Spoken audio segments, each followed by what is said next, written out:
আসসালামু আলাইকুম। আজকে আমি হ্যাবের ব্যবহার নিয়ে আলোচনা করব।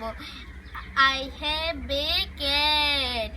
আমার একটি বিড়াল আছে। আই হ্যাভ মেনি টয়স। আমার অনেকগুলো খেলনা আছে। I have an idea. আমার একটি পরিকল্পনা আছে। I have a problem. আমার একটি সমস্যা আছে। Have a nice day. আপনার দিনটি সুন্দর হোক।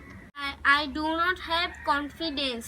আমার কোনো আত্মবিশ্বাস নাই। They have a book. তাদের একটি বই আছে। I have 5 pencil.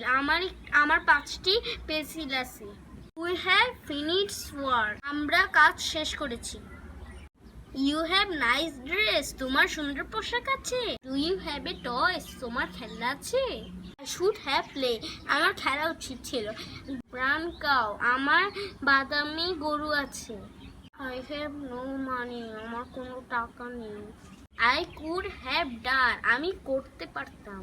I have a blue car. আমার একটি নীল গাড়ি আছে। I have 3 balloons. আমার 3টি বেলুন আছে। I have to go now. আমার এখন যেতে হবে। ওকে, সবাই ভালো থাকবেন। আল্লাহ হাফেজ। এই ভিডিওটি তোমাদের যদি ভালো লেগে থাকে অবশ্যই লাইক দিও। আল্লাহ হাফেজ।